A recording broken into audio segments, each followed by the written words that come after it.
computer. All right, so we are now recording. Dr. David Bowen is a member of the Cathedral of the Rockies, also known as First United Methodist Church of Boise, Idaho. He is a psychologist with international health experience and currently the World Health Evangelical Alliance representative to the World Health Organization. David also leads this grassroots campaign, Love Beyond Borders, and this is where it actually began in Boise, Idaho. So we are very, I guess, thankful for David raising the attention for us all so that we can all share in this very important work. David, take it away. Well, thank you, Emily. And it's my pleasure to be with all of you and really looking forward to having a conversation together. In the spirit of full disclosure, I should mention that we have several Love Beyond Borders team members with us. Pete Schroeder is the Director of Missions and Community Engagement at Cathedral of the Rockies. And Linda Anthony is a member of Cathedral of the Rockies, and Linda helps us with communications for our project, while Pete and I collaborate across the two campuses. I'm with the Amity campus at Cathedral of the Rockies and work very closely on Love Beyond Borders and other missions projects. Austin is one of our valued members from UNICEF USA. And Austin, I'll be sure to carve out some time because I think folks are going to be interested to hear a little more about the work that UNICEF is doing. And Beth Fletcher has been working with us recently on a promotional video that we're in the midst of producing. So lots of insiders here. I want to invite all of you to feel free to comment, if you want to expand on something that I'm saying. By way of my own introduction, I might add, one of the things that I'm particularly interested in is how do you actually get churches engaged? In addition to some of the work with World Health that Emily mentioned, I was a professor at Wheaton College and went on to direct relief and development for the World Evangelical Alliance. And it was in that role when the pandemic started. So I ended up chairing our global COVID-19 task force. And in that role, a lot of what I was doing was helping to organize church networks and guiding them in terms of partnering with health systems as well as with government agencies. And so a lot of that work was around helping people to understand different roles, overcoming fears and misinformation, helping people to collaborate together. And a lot of that was in places like Rwanda, Cameroon, the Congo, Ethiopia, some in Southeast Asia. But that's a particular interest of mine. And so I was going to touch a little bit this evening on what does it mean to actually get somebody engaged with something that's doing, and how do you help a church actually take on some of this work.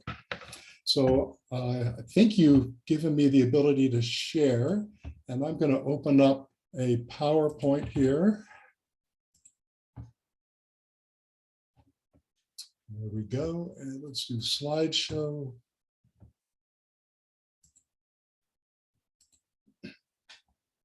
There we go. Can everyone see that? Looks like, okay. As you can see from some of the logos that are on the screen, we have a number of national partners. A lot of it actually due to the good work that Austin's been doing, reaching out to different groups. And this is actually not the current list. There are even more, as he mentioned to me. But it'll give you some of the feel that Love Beyond Borders is actually reaching across different denominations. And I'm going to explain a little bit about what is the local initiative and what is the national initiative. And so I wanted to, first of all, just give you a little bit of background, how this got started. Thanks to Beth's help, we have a clip to share from one of the people that originally inspired our missions team, how that grew out of the church's pandemic response, why we're doing advocacy and awareness building, a little bit about engagement. What does it mean for a church to pivot? That's a concept that I want to explain, and then share with you some other resources that are available. And then I promise to not use all the time and to hand off to Austin. So in a nutshell, what is Love Beyond Borders? So it's a church-based initiative to generate support for COVAX. COVAX is the global partnership that is developing, purchasing, distributing and implementing vaccines for poor and middle-income countries. Love Beyond Borders is also a capacity building effort. We engaged in this not only for the purpose of supporting COVAX, but everything we do should also at the same time build the church. It should build the church's sense of mission. It should build our connections in the community. And so that really is an aim for all of missions projects. One of our ultimate goals is to become a very mission-minded church. And so we not only say to people, you should donate to COVAX, but we also engage in conversations. And I'll describe some of those conversations to you about why do we do this? Why would the church do this? Why is it important not just to get money to COVAX? Why is it essential that the church is in this space? We're also a coalition, obviously working with Unicef and working with others. And so one of the things to think about a little bit, and I'll invite people to jump in if they want to, but in your own setting, do you see something like Love Beyond Borders is really aligned with how your own church thinks about itself? I mean, would your church say, well, of course we would do this. This is the kind of thing we do. Or do you see it as very different from how the church sees itself? Anybody want to jump in with a response to that?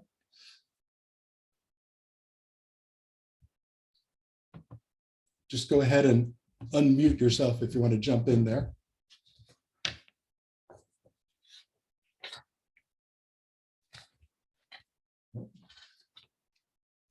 I don't see a hand. I'm going to press on a little bit. Well, David, in our case, I'm sorry, David, go ahead. I would say that that's the kind of church I want to be part of, is one that would stand up and say, this is not just that we have all the vaccines we want and other countries are going without. Yeah. So that's the kind of church I want to be part of. Mm-hmm. Yeah, and I think for many people, that's the kind of church that we want to build up. We actually started through a conversation, and so often things like this come about because there's connections and conversations. And Beth, you raised your hand. Please go ahead. Yes, I did. I just wanted to say that I am in Salem, Oregon, and I'm part of a group of 5 different Methodist churches here in Salem. And the one that I attend is Morningside. And this would align perfectly with the other things that my church is doing. We are very involved with all kinds of social justice issues and programs. And one of the current things we've been doing is working with housing for homeless in the Salem area. And I think our little church raised something like $26,000 in a little over a month. And that, was not taking away from normal contributions and giving within the church. So a lot of very committed people here. And I'm excited to be able to share with them more about Love Beyond Borders, because I think they'll jump on it with both feet. That's great. Yeah, thank you for that. So our group actually got started through a conversation, and it was one of those things that always says to me, God's hand is in this, because there were connections and relationships that I did not set up and really were just there at the right time. And in this case, at the World Evangelical Alliance, I worked with a colleague, Christine McMillan, who is in Toronto, and she joined together with a young woman by the name of Sarah Hildebrand. And Sarah was the one originally inspired to start a related campaign in Canada called Love My Neighbor. And I wanted you to hear Sarah in her own words. And to do that, I need to stop that share and then start another share, which is, if I can find it.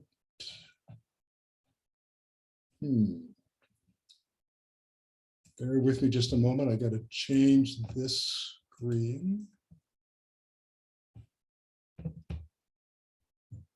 And stop that. And I just need to get it to the right point. The genesis of the project Love My Neighbor. Oh, stop, Sarah. November 2012. Wait till I share the video. There we go. And I got to remember to tell it to sound.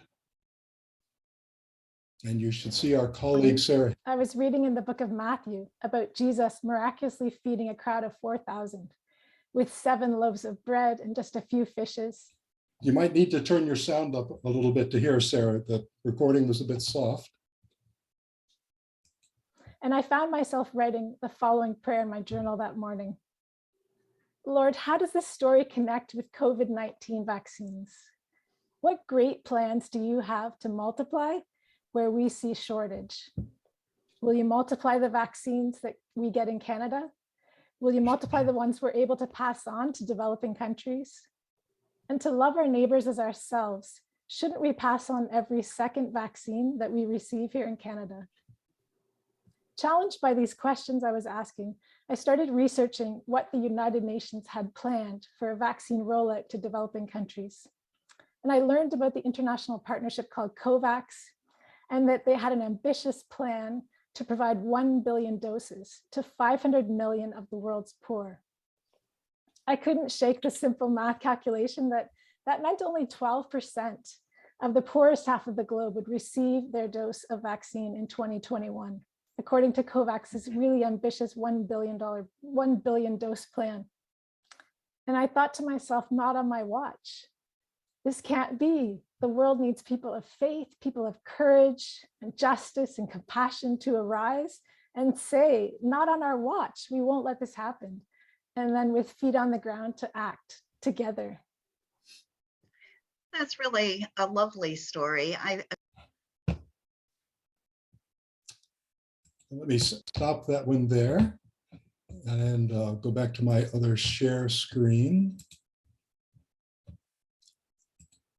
So comments, reactions to Sarah's story before I continue?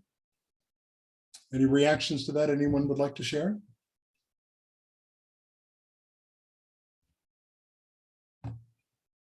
Yeah, Pete, you're on mute. There you go. So, I just love how she puts it so simply and straightforwardly. And as the name of their campaign implies, that's what Christ tells us to do over and over in his time on earth was one of the only 2 commandments we need to really follow is love our neighbor as ourselves. And the inequality in the world is the opposite of that. But yet she made such a compelling and simple and straightforward statement there. Just love that. Yeah. So Christine and Sarah on Zoom joined our missions team meeting as Sarah shared her story and talked about how she was turning that into action. And the team was very inspired by that. And without a whole lot of discussion, the sense of the group was simply, yes, we need to do this. Now the stage in a way had been set because the missions team was already doing things working on the pandemic. We had distributed face masks. We actually, just at the start of the pandemic, the church had started a food pantry. We were distributing face masks through the food pantry, but also giving them away to schools and community service organizations. And obviously every church could not help but be very aware of the pandemic and how it was impacting people. And so there was a sense in which this was kind of a natural next step to begin to take this on. So we then went and I talked with Dwayne Anders, who is the senior pastor at Cathedral of the Rockies, and described this. And at the same time, started to reach out to Unicef USA to find out if there was the possibility of a partnership modeled after what Sarah and Christine were doing in Canada, where Unicef had come alongside them, was helping with resources, webpage, and a number of things, and basically said to Austin and Alex, we want to do what they're doing, and we want to do it in partnership with you, which they were very receptive to. So with that, we went and talked to the senior pastor, and I'll show you his reaction. And again, I got to change the screen here. Now let's see if it will let me open that up. This is Dwayne Anders. Well, Love Beyond Borders was a no-brainer when the idea came up within the church, because as followers of Jesus, one of the first things we want to do is love God with our heart, soul, mind, and strength, love our neighbor as ourselves. And yep, we can get the vaccine so easily here in our country, but we know not all of our neighbors can. So one of the ways to love our neighbors is to make sure the vaccine is accessible, available, and the treatments can go to everyone around the world so we can end this pandemic.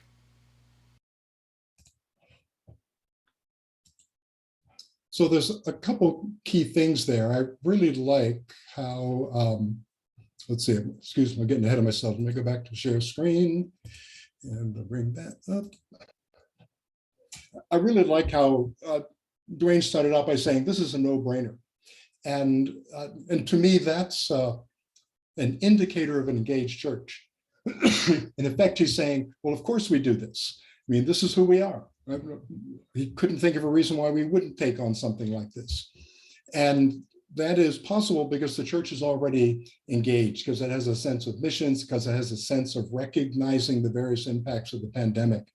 In fact, in another video clip, and I'll stop showing you so many video clips that Dwayne and I recorded for the church, he says, you know, our church is committed to addressing health, housing, and hunger. I hope I remembered that right, Pete, the three key pillars, you know, for missions. And he said, you know, this fits right into the whole health issue. I mean, this is just part of our commitment to the community. And so given that kind of foundation, it was really not at all difficult to get this going. From there, I was introduced to Emily, and Emily was such an important partner in this. It's Emily who really educated me about the Methodist denomination. A bit of personal disclosure, I am a lifelong Presbyterian. And it was not until we moved to Boise that I made the leap over to the Wesleyan tradition. And let me tell you, for a lifelong Calvinist, that was a leap. But it has been a very good leap, but I had a lot to learn. And so Emily has really educated me about the Abundant Health Network, about global ministries, about the denomination. And Emily, I'd be interested if you would want to take a moment and say a little bit from your side. How did you see this fitting into the Abundant Health Network? And you're on mute there. Other people, Rhonda for one, and a couple of our Western jurisdiction folks regarding disaster response told me about what you were doing and invited me to a meeting way back in March last year. And because I lead the Abundant Health program for the Oregon, Idaho United Methodist Church, and Cathedral of the Rockies is an Abundant Health Church, is named one, has been since the beginning of the program in 2017. So it seemed really logical for me to join. And then once I attended the first meeting, Rhonda and Louise both said, okay, you get to represent us. So going forward. And it seemed logical, again, leading the Abundant Health campaign to do that. And I was very happy to do it and very excited. One of the things that drives me is the justice issue, just as it did for Imagine No Malaria. You know, how are we losing children and people to malaria when we have eliminated, for all practical purposes, malaria in the US in the early 1950s. And the same token, as a wealthy country with plenty of resources, if we will use them effectively, everyone can get a vaccine. Now, I know early on it didn't seem that way, but it didn't take very long for us all to be able to get vaccines. And still we have in our churches in Africa, in the Philippines, and other places in the world where our church is very, very involved, 2% today in the Dominican Republic of the Congo is all that have vaccines. People are dying needlessly when we have so much to share. And I don't know about you guys, but I was tending the Tualatin Church, and a lot of us are older. We're all retired. Many of us are retired, and a lot were not impacted by the economy change during the pandemic. because our income continued to come in as it had been. So we had probably more excess money, which we always do, you know, anyway, it's how we choose to spend it. But we had more excess money than we normally would because we weren't traveling, right? There's so many things that our lives became smaller and our pocketbooks got bigger. So why didn't this align just with our ability to share? And so I've been in it 110% from the beginning, and I'm very grateful to be considered part of this team. And I thank you, David. Yeah, thank you, Emily. So as we move forward with that type of support, we actually evolved into, if you will, a two-level program. And so our local church is really focusing on engaging the community. We're working on the video with Beth, as I mentioned. We're bringing in other faith leaders. And so we're looking at building up the local church, but also building up the connections and relationships with other faith leaders in Southern Idaho, and from there reaching out further. At the same time, there's a steering committee together with Unicef, which is operating at the national level, engaging denominational leaders and other relief groups and bringing them together in partnership with Unicef to push ahead with the interfaith movement to end the pandemic. So Love Beyond Borders, if you might think of it, is one of the members of the larger national initiative. And later on, Austin will tell you a little bit more about that. If I can get my slides to move, there we go. I'm just going to touch on this quickly because Austin I'm sure will say a little bit more about this. But as I said at the beginning, COVAX is the partnership that aims to equitably allocate COVID-19 vaccines. And I understand that the updated aim is 40% of the population of every country by the end of the year. Now, so why does that matter? Why is that important to us? Well, there's a couple of key benefits. I mean, obviously, if you get people vaccinated, you're going to bring down mortality, you're going to bring down illness, and especially in poor and middle income countries. You're also going to limit the opportunities for mutation. And so there's an element of self-interest there because, as we saw with Omicron, it's those mutations, and there have actually been probably more mutations than people realize. It's only the significant ones that make it into the press.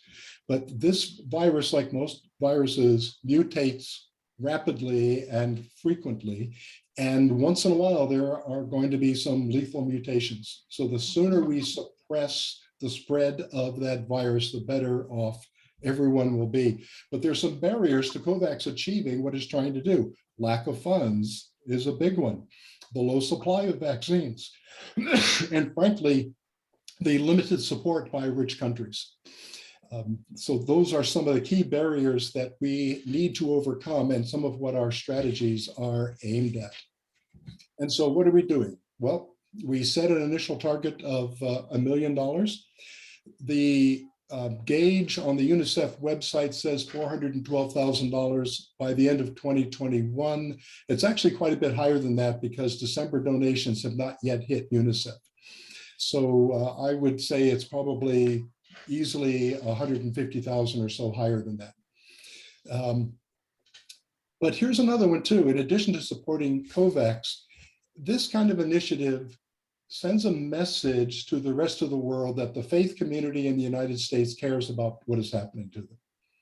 And so it's a distinct message about the faith community that I think is important, especially given the government's less than hoped for response to the pandemic globally. As we move forward with that, we were fortunate to have the advance approved.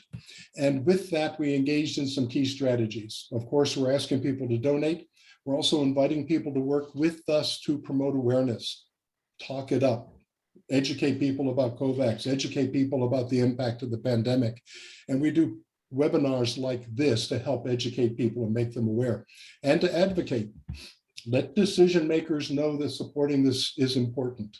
And so it's more than just about asking people to make donations, it's asking people to become participants in the campaign and consider ways in their own community, even in their own homes, how you can raise awareness and how you can become an advocate. UNICEF obviously has been our partner. They've been essential to our work together. I would say that, first of all, our partnership with Abundant Health was key to moving this beyond our own Boise community, and working with UNICEF has been key to getting larger national organizations to join on with us. We wouldn't be where we are without those two partnerships. As I said, we've modeled that after what was happening in Canada. But I told Austin I was going to ask a provocative question. Can partnering with UNICEF or any quasi-government entity be risky? Let me invite people just to react to that for a moment. Can that be a risky thing to do, specifically for a church or a church network? What do you think about that? Could it be risky?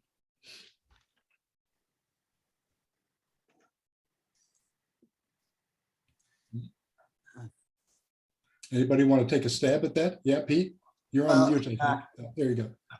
So I would certainly not think so, other than some of the misplaced perceptions of UNICEF that well, they're helping poor people, and that sometimes too often in wealthier countries, well, why don't they just raise themselves up like we had to do over the last 100 years?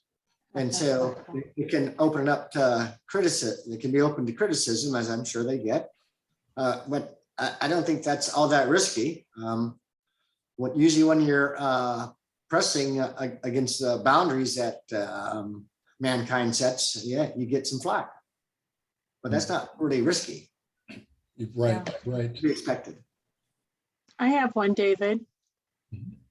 For me, the idea of UNICEF is so, and I've heard this actually from our global ministries folks, UNICEF is so large and we are so small in comparison.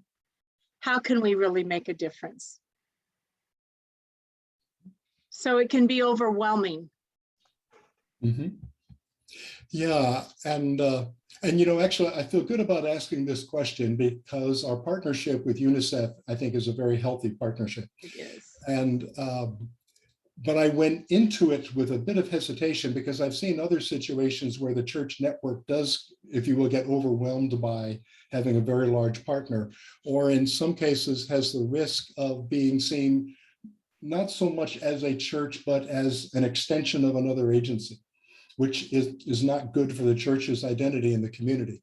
But there's a couple things about our partnership with UNICEF that I think point out how this can work well and be in everyone's interest.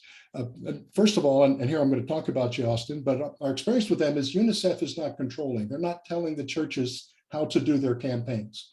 They're not telling them how to work with their members. They're not telling them how to work with the community. They're inviting them to do their work with UNICEF as the beneficiary, but they're not treating the partners as though they're extensions of UNICEF. And I think that's a very important quality. I think a second thing that makes it work that is somewhat related to the first is that there are clear roles. UNICEF has their role and the partners have their own role, and they are different and they're clear. And so, UNICEF is not doing what we're doing in terms of Love Beyond Borders, although we are collaborating and support one another. UNICEF has a clear role within COVAX and within that larger partnership, and it's implementing vaccines. Love Beyond Borders is not doing that. We're about church engagement. They're about distribution of vaccines, so their role. And that keeps those identities clear. I'm really not concerned that somebody is going to confuse the Methodist Church with UNICEF. I think it's pretty clear in everybody's mind how they're different. Of course, the other thing that makes a difference is UNICEF's not paying us. And sometimes you see, money can bring about some changes. And there are other stories about that where outside money has influenced church missions.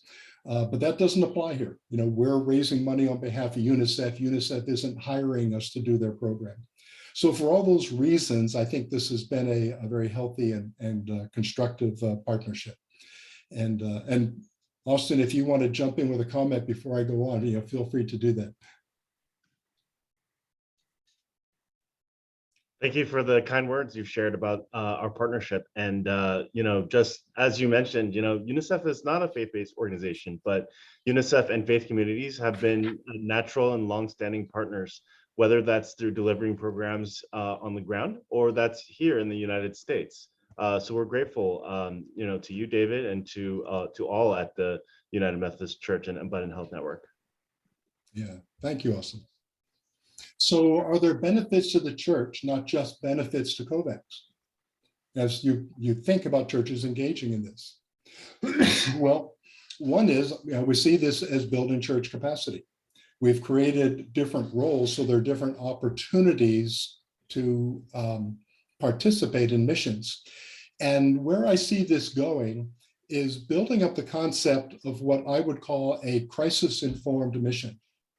Now, that term actually comes from what has been promoted probably going back 10, 15 years. You may have heard of the phrase trauma-informed education, which is to help educators and school administrators understand how trauma impacts a child's ability to learn and how they behave in the classroom.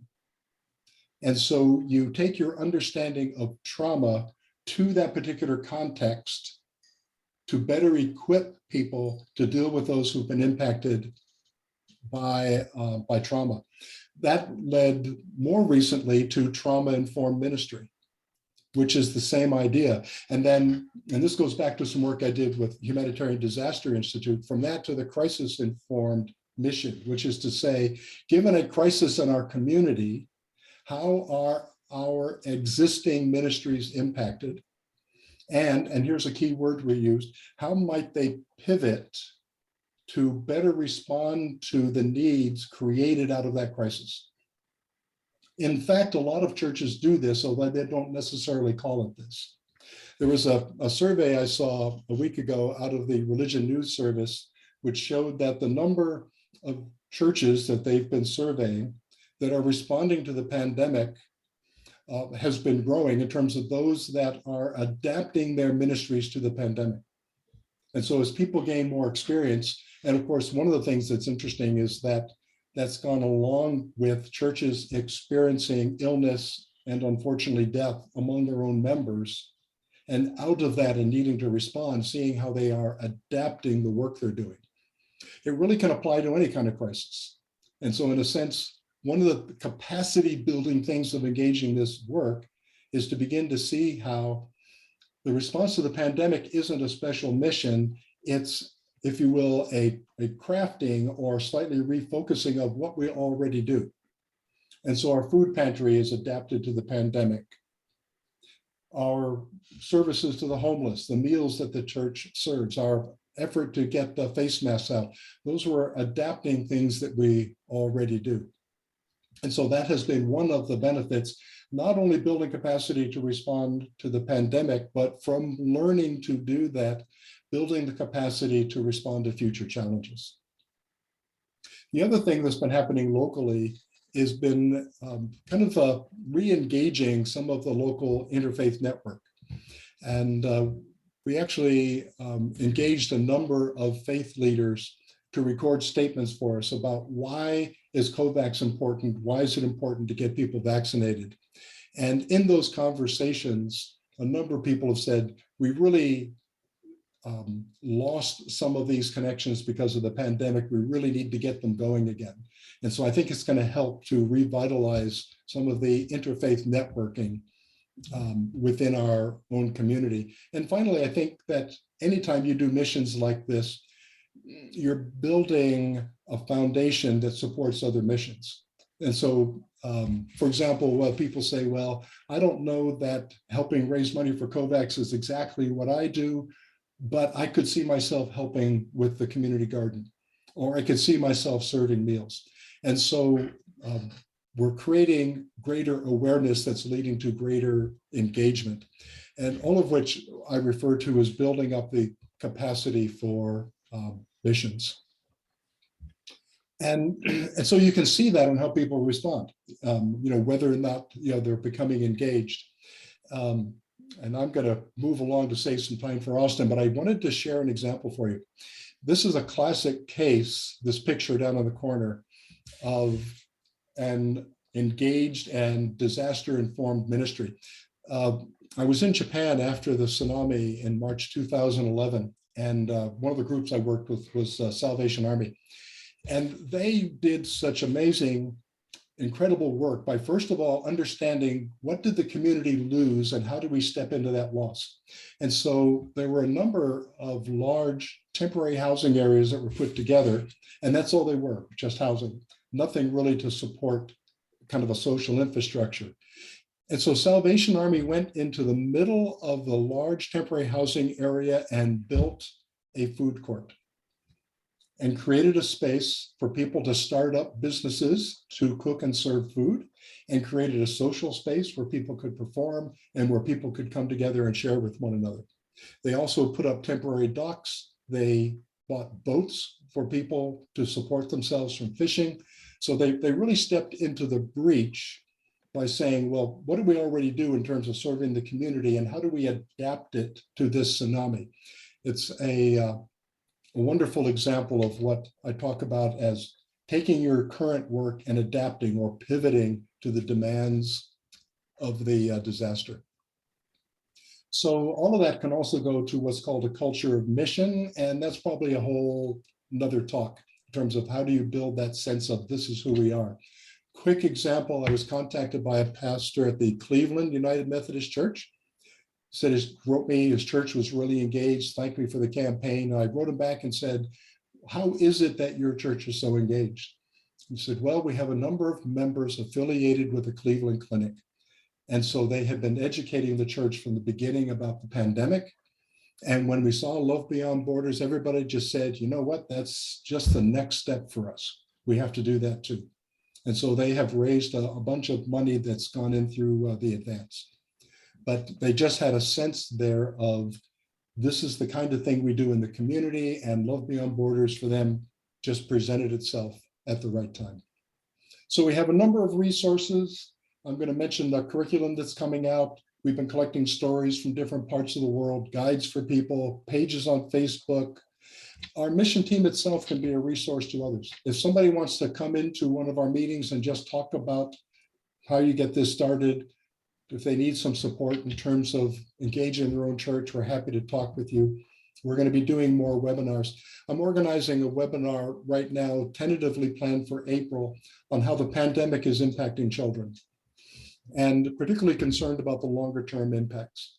What's happening with children as their physical development is impacted, they're dealing with loss. We've created a large number of COVID orphans as a result of this pandemic. What's happening to them in terms of their education. And we're going to bring a panel together, a panel of experts, to talk about that and what the church can do in response. So we're doing that. We have a promotional video, as I mentioned, some other webinars and panels coming up. This isn't going away just when we get everybody vaccinated. We're going to be dealing with these impacts for a while in a variety of ways. So one of the things right now, next week, we have a curriculum that's been put together around the Love Beyond Borders campaign. And Courtney is going to talk specifically about how she developed that and how to apply it. And with that, let me just throw it open to comments, and let me invite Austin to take a few moments and also bring us up to date on COVAX and where that campaign stands. Thank you, David. Just wanted to see if there were any comments or questions before I joined in. Everyone will get these slides, by the way, and the last slide has a list of links and resources for you. So that's my presentation. I'm sorry, rushing through that towards the end, but want to make sure that Austin can share a little bit about what they're doing and also open it up for any comments.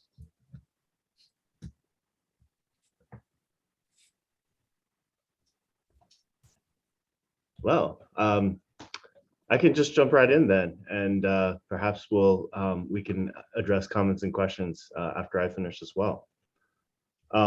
We've got But 5 minutes. 5 minutes. All right. So I did have some slides. I'll just share them. I think because it's helpful to kind of see. But as David and Emily have mentioned, this campaign has really been driven by voices of faith and our faith partners. It's intended to bring together voices of faith in support of vaccine equity. I remember just almost a year ago, a meeting with David and Emily told us that, for many of us, we've been locked in our homes and we want to do something, right? And, we have this pent up energy. We want to do something to help others, right? And I think this campaign is just such an opportunity. We have set a few goals. We're looking to raise the resources needed to support vaccine distribution, to raise awareness about this as a global issue and offer meaningful ways to engage. But I think it's also important to mention that for all of our partners, this is grounded in faith. And this is coming because all faith communities are called to action when global brothers and sisters are in need. So you saw many of these logos earlier as part of David's presentation, but I wanted to maybe highlight an example from one of our partners, the International Council of Community Churches. So they're preparing to launch a Lent campaign called 40 Days to Life. And it's they put together a package of resources for their churches and leaders around the country with daily readings, devotionals, and prayers for churches and leaders to use. So they're taking this opportunity to strengthen their fellowship, to reflect and pray, and then band together to give as their mission offering as part of their Easter observances. So just as David was saying, this is an opportunity for church capacity building, that's what they see as well. Some of their churches will be holding special Sunday offerings, and others are going to ask their congregants to donate 40 cents per day, every day for 40 days. And so thought it was a wonderful example that 40 Days to Life, tying in with vaccines as a way to protect and restore life. So again, we're grateful to you and all our partners for this outpouring of support and really making this movement come alive in churches, come alive in congregations through this Abundant Health Network, because this really is not a movement without you, without each and every one of you. I heard some of you at the beginning say you were interested in hearing an update on how the campaign is going. And yes, David has mentioned that we have raised to UNICEF, we've received $413,000, but that likely it's higher because some of them are still on their way to us. But I think beyond the dollars, we've had really an impressive outpouring of support. This is $200 just to UNICEF alone, but there are many individuals that are not captured here who are contributing to our partners who are collecting those all together. And we've also seen support from 15 different faith affiliations. David has already talked a little bit about how the pandemic has particular effects on children, but I think the importance of this work, some of you may be wondering why UNICEF, right? Because in many countries, children are not yet even eligible to receive vaccines. But while the pandemic is affecting everyone, it's not affecting everyone equally. And it is always the most vulnerable among us who are affected the most by any emergency. And so here are just some numbers to show you how the pandemic has affected our children. 1.6 billion children out of school, many of them may never return once they've left. And so that will have lifelong effects for their future chances. In addition, 80 million children have missed out on their life-saving routine vaccinations. These are preventable diseases that we have cures, that we have answers for, such as polio, measles, and diphtheria. And COVID has, not only had its own effects, but it's preventing children from getting vaccinated against these diseases. And as families have faced economic challenges because of the pandemic, we've seen a rise in negative coping mechanisms, such as turning to child marriage, as well as an increase in gender-based violence. And these all have knock-on effects for our children's futures, which we will be dealing with for years to come. I wanted to, kind of give an update, right? So as of today, we've actually shipped over 1.16 billion doses of the COVID-19 vaccine to 144 countries. And it started with Cote d'Ivoire almost a year ago. And, so we've come a long way since last February. But I think, as David and Emily have both alluded to, we're still far away from where we need to be. Less than 20% of people in the lowest income countries have received even a first dose. And as the variants that have popped up recently have only served to underscore the importance of vaccines. And the longer that COVID-19 virus is allowed to spread, the more chance it has to mutate. So we're in a race against time.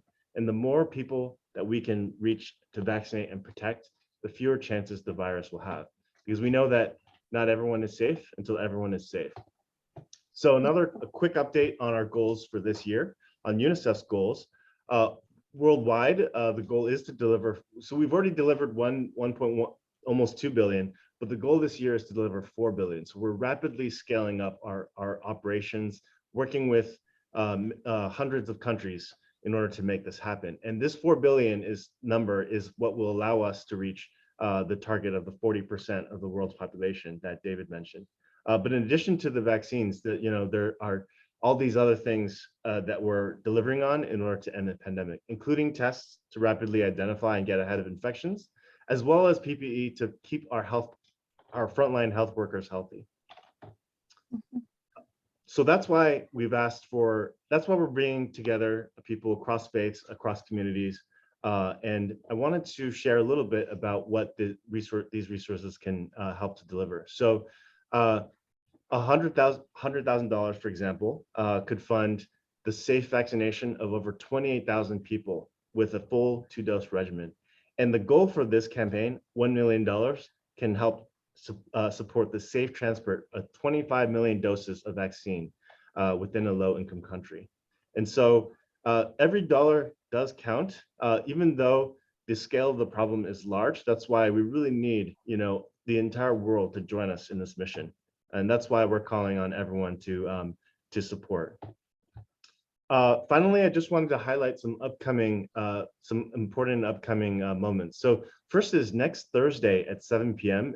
Eastern, so that's 4 p.m. Pacific. We will have, you'll have the chance to hear a more in-depth update about the UNICEF's priorities for Act A. And you'll hear, in addition to your very own Emily, as well as Kathy Griffin from Global Ministries, you'll also have the chance to hear from partners Suchi Foundation and the Islamic Food and Nutrition Council about why they're participating in this movement. Beyond that, March and April is always a very busy time for the religious community, and many of our partners, including that Easter campaign I mentioned, will be running campaigns during this moment. But that's a quick preview of the rest of the year. And we do have some resources on our website as well, which we've developed along with our partners. And so in addition to the resources that David and team have developed, we also have some that live on the website. So just wanted to share that all with you. And with that, I'll go ahead and end there, and hopefully we still have a little time for questions and comments. Okay, well, we better ask permission if we're going to have more questions, because we have run over our time already. There are no questions in the chat. I just wanted to ask anyone here if they would be willing to give us, we're already 5 after. Can we have 5 more minutes to discuss any questions? Would anyone object to that? I guess I know it's going to be hard. I guess if you have to, you'll leave us. I